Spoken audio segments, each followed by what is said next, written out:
काम करो ऐसा कि पहचान बन जाए, हर कदम चलो ऐसे कि निशान बन जाए। यह जिंदगी तो काट लेते हैं सब, जिंदगी ऐसे जियो कि मिसाल बन जाए।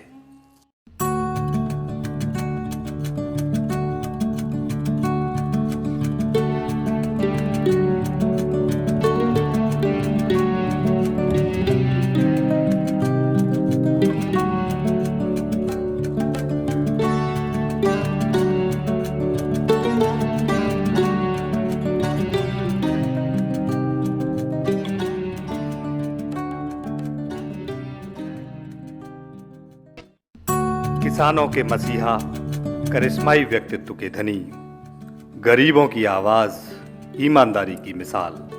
मिसाल है हिंदुस्तान, शान है हिंदुस्तान, शान है हिंदुस्तान। अगर देश को उठना है, पुरुषार्थ करना होगा, हम सबको पुरुषार्थ करना होगा। मैं अपने आप को उसमें शामिल करता हूँ, अपने जो सहयोगी मिनिस्टर हैं बैठे उन सबको शामिल करता हूँ कि हमको अनवरत परिश्रम करना पड़ेगा, तब जाकर ये देश उठेगा। 23 दिसंबर सन 1902 को मेरठ के एक छोटे से गांव नूरपुर में बेहद ही साधारण किसान परिवार में पिता चौधरी मीर सिंह व माता श्रीमती नेत्र कौर के यहाँ जन्मे चौधरी चरण सिंह का जीवन संघर्षों की एक ऐसी गाथा है जिसे सुनकर प्रत्येक भारतीय का सिर गर्व से ऊंचा हो जाता है। जब वह मात्र 6 वर्ष के थे तब पारिवारिक परिस्थितियों के चलते इनका पूरा परिवार नूरपुर से भूपगढ़ में आकर बस गया। बालक चरण सिंह बचपन से ही अत्यंत मेधावी थे। जितना ध्यान इनका अपनी पढ़ाई में था, उतना ही लगाव अपने खेतों से भी था। उन्होंने बचपन से ही खेतों और किसानों की छोटी छोटी व्यवहारिक समस्याओं को देखा, समझा और झेला था।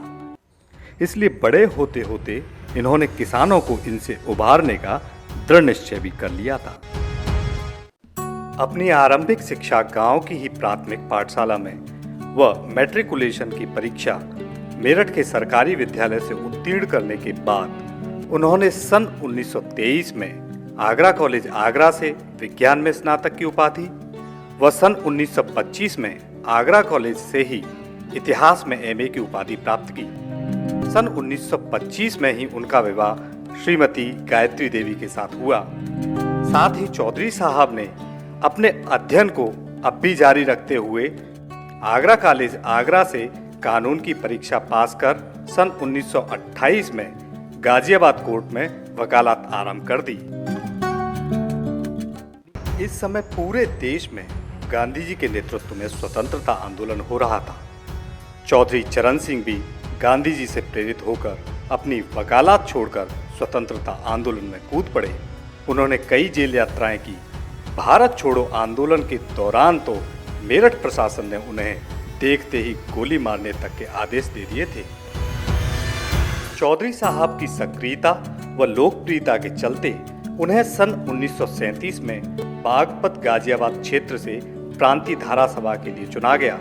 इस धारा सभा में उन्होंने ऋण निर्मोचक बिल को पारित करवाया और किसानों के घर मकान नीलाम होने से बचाए। सन 1939 में उन्होंने मंडी समिति एक्ट को पारित करवाया।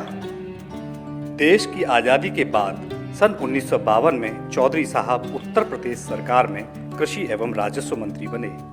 किसानों को जमींदारों के अत्याचारों और कुचक्र से मुक्त कराने हेतु उन्होंने सन 1952 में जमींदारी उन्मूलन विधेयक को पारित करवाया। किसानों को खेतों का मालिकाना हक दिलवाया। इस विधेयक का पटवारियों ने पुरजोर विरोध कर अपने इस्तीफों की पेशकश कर दी, परंतु चौधरी साहब ने पटवारियों को इस्तीफे वापस लेने का समय दिया और जब वे नहीं माने तो झट से उनके इस्तीफे स्वीकार कर प्रदेश में 13,000 नए लेखपालों की भर्ती कर दी। सन 1953 में उनके द्वारा पारित चकबंदी कानून से किसानों की बिखरी हुई जमीन का एकीकरण हुआ, जिससे किसानों को खेतों की देखभाल करने में सुविधा हुई। सन 1954 में भूमि संरक्षण कानून को पारित करवाया, जिसे बाद में 1961 में भूमि और जल संरक्षण अधिनियम के रूप में पूरे देश में लागू किया गया। किसानों के हित के लिए चौधरी साहब किसी से भी टकरा सकते थे।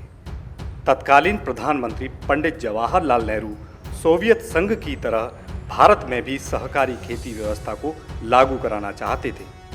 सहकारी खेती एक ऐसी व्यवस्था जिसमें सभी गांव वाले मिलकर खेती करते थे व उससे मिलने वाले लाभ को आपस में बांट लेते थे। कांग्रेस के सन 1959 नागपुर अधिवेशन में सहकारी खेती के इस प्रस्ताव को नेहरू जी ने सदन में रखा। तब चौधरी साहब ने नेहरू जी की उपस्थिति में जबरदस्त माइक पकड़कर उनके इस प्रस्ताव की अपने तर्कों द्वारा कड़ी आलोचना की व इससे आने वाली व्यवहारिक समस्याओं को विस्तार से बताया। ये वो दौर था जब बड़े बड़े नेता भी नेहरू जी के समक्ष मुंह खोलने की हिम्मत नहीं जुटा पाते थे। अधिवेशन में उपस्थित अधिकतर लोगों ने करतल ध्वनि के साथ चौधरी साहब की बात का समर्थन किया। परिणाम स्वरूप नेहरू जी ने जन भावनाओं को समझते हुए इस प्रस्ताव को ठंडे बस्ते में डाल दिया। उन्होंने किसानों की भलाई के लिए खेत की मिट्टी से लेकर बीज, खाद, पानी आदि के संबंध में विभिन्न योजनाएं चलाईं और कानूनों को पारित करवाया। चौधरी साहब हमेशा कहते थे कि किसान एक नजर अपने खेतों पर रखें तो दूसरी नजर सत्ता पर। ये देश नहीं उठेगा जब तक गरीब घरों के लड़कों में या गांव के रहने वाले लोगों के में जो पैदा हुए हैं उनके लड़कों के हाथ में पॉलिटिकल पावर नहीं आएगी। This country will never not prosper. वे भ्रष्टाचार को देश की सबसे बड़ी समस्या मानते थे। भ्रष्टाचार की कोई सीमा नहीं और जिस देश में भ्रष्ट होंगे लोग वो देश कभी चाहे कोई लीडर आ जाए, कोई पार्टी बरसरे इख्तिदार हो जाए, कितने अच्छे प्रोग्राम क्यों ना हो, वो देश कभी तरक्की नहीं। किसानों, मजदूरों आदि का चौधरी साहब में अटूट विश्वास था और इसी विश्वास के बल पर वे 2 बार सन 1967 तथा पुनः सन 1970 में उत्तर प्रदेश के मुख्यमंत्री बने। उनकी ईमानदारी व कुशल प्रशासनिक क्षमता के चलते उनके कार्यकाल में सरकारी कार्यालयों से भ्रष्टाचार जैसे गायब ही हो गया था। देश में आपातकाल के बाद सन 1977 में केंद्र में जनता पार्टी की सरकार बनी और इस सरकार में चौधरी साहब गृह मंत्री बने तथा बाद में उन्हें उप प्रधानमंत्री बनाया गया। पूर्व गृह मंत्री श्री चरण सिंह फिर से मंत्रिमंडल में। उन्होंने 2 उप प्रधानमंत्रियों में से एक के पद की शपथ ली। 28 जुलाई सन 1979 को आखिर वह दिन भी आया जब एक साधारण से किसान का बेटा देश के प्रधानमंत्री के पद पर आसीन हुआ। हर आम हिंदुस्तानी को ऐसा लगा मानो आज उनके परिवार का सदस्य उस सर्वोच्च पद पर बैठा है। खुशी में झूमते हुए भोले भाले किसान दिल्ली में गुड़ बांटकर अपनी खुशी व्यक्त करते हुए कह रहे थे कि आज हमारा चौधरी भी इंदिरा बन गया।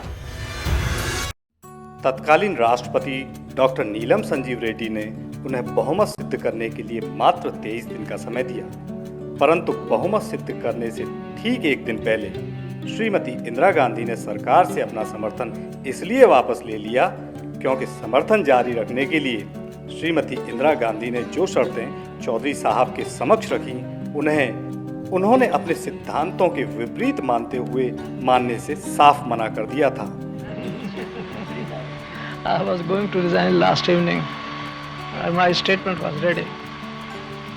But I withheld it when I received a report that the Prime Minister was going to resign. Now we उन्होंने प्रधानमंत्री पद से इस्तीफा देकर लोकसभा भंग करने की सिफारिश कर दी। चुनाव होने तक जनवरी सन 1980 तक वे देश के प्रधानमंत्री रहे। जीवन में इतनी ऊंचाइयां छूने के बाद भी उनका जीवन सत्य, सरलता और सादगी का जीता जागता उदाहरण था। उच्च शिक्षित होने के बाद भी उनका पहनावा एक साधारण किसान का ही रहा।